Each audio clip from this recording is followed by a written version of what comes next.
योगदान दिया है। मैं आज नमन करता हूं उन लाखों कार्यकर्ताओं को जिन्होंने पार्टी का संगठन, राष्ट्रवाद के विचार और भारत माता की मान बढ़ाने के लिए अपना जीवन न्यौछावर किया। आज उनकी तपस्या और त्याग ही है का परिणाम है कि आज पार्टी इस ऊंचाई तक पहुंच पाई है। मैं उस भूमि से आता हूं जहां महात्मा बुद्ध, महावीर, चाणक्य, सम्राट अशोक, आर्यभट्ट, गुरु गोविंद सिंह, जेपी, राजेंद्र बाबू और जननायक कर्पूरी ठाकुर की वो भूमि को भी मैं नमन करता हूं। उस पाटलिपुत्रा की भूमि को भी नमन करता हूं। साथ ही साथ इस अवसर पे मैं अपने माता और पिता को भी निश्चित रूप से स्मरण करते हुए उनको नमन करता हूं, क्योंकि कहीं ना कहीं आज मेरे व्यक्तित्व में किसी एक शख्सियत का मैं मानता हूं तो निश्चित रूप से मेरे माता पिता का संस्कार, पार्टी का विचार और कहीं ना कहीं मेरे बड़ों का मार्गदर्शन मुझे यहाँ तक पहुँचाया है और मेरे कार्यकर्ताओं का स्नेह मुझे यहाँ पर पहुँचाया है। आज के दिन मैं अपने क्षेत्र की जनता को भी प्रणाम करता हूँ, जिसने मुझे एक विधायक के रूप में चुना जरूर, पर संगठन ने मुझे जिस प्रकार से गढ़ने का काम किया, आज मैं इसी कारण से उस जनता के आशीर्वाद और पार्टी के मार्गदर्शन के कारण यहाँ तक पहुँच पाया हूँ। आज का क्षण मेरे लिए संकल्प का क्षण है। आज सिर्फ एक पद को धारण नहीं कर रहा हूँ, मैं पार्टी के इस विचार को, परंपराओं को, एक राष्ट्रवादी आंदोलन की जिम्मेदारी को स्वीकार कर रहा हूँ। और मैं इस अवसर पर साथ अपने सभी वरिष्ठ कार्यकर्ताओं को भी प्रणाम करता हूँ। साथियों, हम लोगों ने देखा है श्यामा प्रसाद मुखर्जी जी का प्रखर राष्ट्रवाद किस प्रकार से हमारे हर कार्यकर्ताओं के मन में बसा हुआ है। पंडित दीनदयाल जी के उपाध्याय के अंत्योदय और माननीय स्वर्गीय अपने सदैव भारत रत्न अटल बिहारी वाजपेयी जी का सुशासन की राजनीति, आज माननीय प्रधानमंत्री जी उसको आत्मसात करते हुए विकसित भारत की परिकल्पना हम सबके सामने रखी है। और आज 140 करोड़ भारतवासी अपने आप को इस विकसित भारत के सपने के साथ जोड़कर देश को आगे बढ़ाने में लगा है। मैं इसके लिए तहे दिल से माननीय प्रधानमंत्री जी का आभार व्यक्त करता हूँ। अभी माननीय प्रधानमंत्री जी अपने संबोधन में बता रहे थे किस प्रकार से अंत्योदय की योजनाओं को उन्होंने नीचे उतारा है। जल जीवन मिशन ही नहीं, हम महिलाओं को 11 करोड़ शौचालय की योजना को भी याद करना चाहेंगे। किस प्रकार से महिलाओं का सम्मान बढ़ा, 4 करोड़ लोगों को पक्के मकान मिले, 42 करोड़ लोगों को आयुष्मान भारत, 56 करोड़ लोगों के जनधन खाते खुले। मुझे आज भी याद है जब जनधन खाता खोलाने की बात हो रही थी तो कई लोग देश में, जब हम भाजपा के लोग इसको आगे बढ़ा रहे थे तो लोग हमारा मजाक उड़ा रहे थे। पर मैं आज भी मानता हूं गरीब के खाते में अगर 1 रुपया दिल्ली से चलता है तो 1 रुपया अगर गरीब के खाते में पहुंच पाता है तो ये कहीं ना कहीं उस जनधन खाते का वरदान के रूप में मैं देखता हूं। मैं आज के दिन माननीय प्रधानमंत्री जी के इस सबके साथ और सबके विकास के इस नारे को फलीभूत होता देख रहा हूं। हम लोगों ने लंबे समय से कुछ नारे को, भाजपा के कार्यकर्ता, हमारे जनसंकाल के कार्यकर्ता लगातार कुछ नारे को गढ़ते थे। रामलल्ला हम आएंगे, मंदिर वहीं बनाएंगे, जहां हुए बलिदान मुखर्जी वो कश्मीर हमारा है, एक देश में 2 विधान, 2 प्रधान, 2 निशान नहीं चलेगा। साथियों, आज भाजपा के कार्यकर्ताओं ने वो कालखंड देखा जब अयोध्या का भव्य राम मंदिर का मार्ग प्रशस्त हुआ।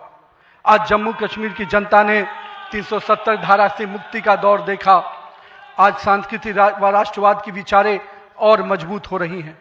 साथियों, मुझे याद है अब वो समय जब हम लोग आज श्रीनगर के लाल चौक पर तिरंगा लहराते देखते हैं तो गर्व की अनुभूति होती है। हमने वो दौर भी देखा था जब पाकिस्तान के झंडे लहरा रहे थे और दिल्ली की सरकार बैठकर मौन बैठी थी उस समय, क्योंकि वो समय हम लोगों ने युवा मोर्चा के कालखंड में काम करने का जब मौका मिला था तो हमने देखा था उस समय जब माननीय प्रधानमंत्री जी उस कालखंड से 370 को समाप्ति किए तो कहीं ना कहीं पूरे कश्मीर की फिजा बदली है और आज कश्मीर का लाल चौक तिरंगे से लहराया नहाया नजर आता है। ये परिवर्तन हमारे देश में आया है। साथियों, हम भारतीय जनता पार्टी के उस समान राजनीतिक दल नहीं जिसके लिए हम काम करते हैं, हम उस विचार के साथ काम करते हैं जिस विचार से हम राजनीतिक अभिव्यक्ति के साथ साथ उस नारे के साथ काम करते हैं जहां राष्ट्र प्रथम के नारे, नेशन फर्स्ट, पार्टी नेक्स्ट और सेल्फ लास्ट, माननीय प्रधानमंत्री जी ने इस नारे के साथ हम लोग को जोड़ा है, हमारे नेतृत्वकर्ता ने हमें जोड़ा है और हम सब के लिए ये प्राथमिकता होनी चाहिए कि हम राष्ट्र के आगे रखकर ही अपने कामों को आगे बढ़ाएं। साथियों, हम अपने नेतृत्वकर्ता के संघर्ष और बलिदान से सीखने की आवश्यकता है। ये हम वैसे राजनीतिक दल के लोग हैं जहां राजनीतिक सत्ता नहीं साधना है, राजनीतिक भोग नहीं त्याग है, राजनीतिक ऐशो और आराम नहीं तपस्या है, राजनीतिक कोई पदभार नहीं उत्तरदायित्व है। तो आइए हम सब कार्यकर्ता इस संकल्प के साथ अपने नेतृत्वकर्ता के इस परिश्रम और पुरुषार्थ के साथ अपने आप को जोड़ें। मेरे प्रिय कार्यकर्ता साथियों, यदि भाजपा आज विश्व की सबसे बड़ी राजनीतिक दल बनी है तो इसका मुख्य कारण हमारा प्रेरणादायी नेतृत्व है, हमारा विचारधारा है और हमारे लाखों कार्यकर्ताओं का मेहनत है। वो कार्यकर्ता जो बिना फोकस में आए अनवरत काम करता है, वो कार्यकर्ता जो कठिन से कठिन परिस्थिति में भी भारत का ध्वज झुकने नहीं देता है, वो कार्यकर्ता जो सीना ठोक के कहता है तेरा वैभव अमर रहे मां, हम दिन चार रहे न रहे। आइए इस भारत की कल्पना को जो माननीय प्रधानमंत्री नरेंद्र मोदी के नेतृत्व में लगातार हम आगे बढ़ रहे हैं, आज हम भी उस परिकल्पना के साथ अपने आप को जोड़ें। हमारे नेताओं कार्यकर्ताओं का परिश्रम ही है जो आज हम यहाँ तक पहुँचे हैं, लेकिन वर्तमान पीढ़ी को भी अपने हिस्से का त्याग, तपस्या और पुरुषार्थ करना होगा, क्योंकि विकसित भारत के अगर संकल्प को सिद्धि तक पहुँचाना है, एक ऐसा भारत जहाँ समृद्धि भी हो, सशक्त भी हो, समरस भी हो, आत्मनिर्भर भी हो, तो हमारे कालखंड के कार्यकर्ताओं को भी अपने हिस्से का पुरुषार्थ, त्याग और तपस्या करना पड़ेगा। साथियों, हमारे प्रधानमंत्री जी ने हमेशा अलग अलग समूहों की बात की। अमृतकाल के लिए 4 समूहों की जो बात की, उसमें युवा, महिला, किसान और गरीब है। हमें अब इन नई पहचानों के साथ आगे बढ़ना है, तभी हम आधुनिक, प्रगतिशील और विकसित भारत की कल्पना को साकार कर पाएंगे। आज 15 अगस्त 2024 के दिन जब माननीय प्रधानमंत्री जी ने आज भी उसकी चर्चा की, और 15 अगस्त 2024 को जब लाल किले की प्राचीर से माननीय प्रधानमंत्री जी ने युवाओं को सार्वजनिक जीवन में आने का आह्वान किया, तो मैं देश के युवाओं से कहना चाहूँगा, राजनीति से दूरी समाधान नहीं, सक्रिय भागीदारी ही समाधान है। आइए एक सकारात्मक राजनीति के लिए युवाओं को आगे आने की आवश्यकता है।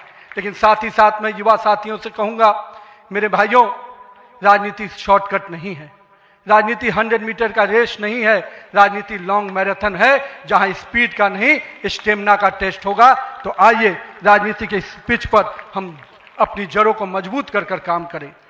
और भारतीय जनता पार्टी का वॉच टावर तो बहुत स्ट्रांग होता है मित्रों, इसलिए आप अपने बूथ में निरंतर रूप से काम करते रहिए, अपने मंडल में काम करते रहिए। भाजपा का वॉच टावर, भाजपा का केंद्रीय नेतृत्व इतना मजबूती तरीके से हर पारी से नजर रखता है, कहीं ना कहीं आपको भी उस मुकाम तक पहुंचाएगा। साथियों, आज जब भारतीय जनता पार्टी के कार्यकर्ता माननीय प्रधानमंत्री जी अभी हम सबको बता रहे थे कि किस प्रकार से पंचायत से पार्लियामेंट तक का सफर के लिए हर एक कार्यकर्ता लगे, हम आज इस अवसर पर जहां केरल, महाराष्ट्र, गोवा और अरुणाचल प्रदेश के स्थानीय निकायों में हुई शानदार जीत के लिए अपने सभी कार्यकर्ताओं को और उस क्षेत्र की जनता का भी आभार व्यक्त करते हैं। लेकिन मित्रों, अगर पंचायत से पार्लियामेंट का सफर तय करना है और लगातार हर जगह पर भारतीय जनता पार्टी का परचम लहराना है, तो हमको अपने समय के लिए पूरा मेहनत और परिश्रम की पराकाष्ठा करनी होगी। क्योंकि अगर 2047 का विकसित भारत बनाना है तो हमको भी अपने पूरे मेहनत और परिश्रम के साथ उसमें जुड़ना होगा। साथियों, हाल में हमने देखा किस प्रकार से तमिलनाडु के एक पहाड़ी के पवित्र कार्तिकेय दीपम को रोकने का प्रयास विपक्षी दलों के द्वारा किया गया। यह नहीं है कि इसे रोकने के लिए विपक्ष के लोगों ने साजिश नहीं की। हमें याद है, हम लोग अभी हाल में देख रहे थे किस प्रकार से न्यायाधीश के विरुद्ध भी महाभियोग लाने का प्रयास किया गया।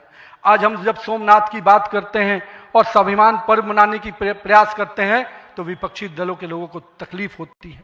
हमारा मानना है कि इस तरह की परंपराओं को रोकने वाली ताकतों को परास्त करने की आवश्यकता है। राम सेतु के अस्तित्व को नकारने वाले, कार्तिकेय दीपम का विरोध करने वाली ताकतों को भारत की राजनीति में अब कोई स्थान नहीं मिल सकता, ऐसा हमें प्रयास करना है। साथियों, अगले कुछ महीने में तमिलनाडु, असम, बंगाल, केरल और पुडुचेरी में चुनाव होने जा रहा है और वहां की डेमोग्राफी की पूरी चर्चा हो रही है। किस प्रकार से बदले हुए डेमोग्राफी में वहां चीजें बदल रही हैं और हमारे लिए अपने आप में एक चुनौती है।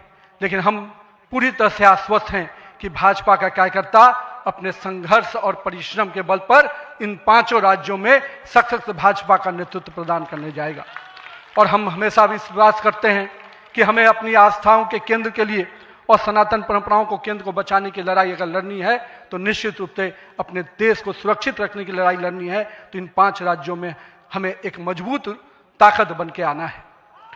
आज हमारे राष्ट्र की चेतना का उद्घोष का समय वंदे मातरम का 150वीं वर्षगांठ मना रहे हैं। वंदे मातरम का स्मरण आते ही मन में ऊर्जा और उत्साह बढ़ जाता है।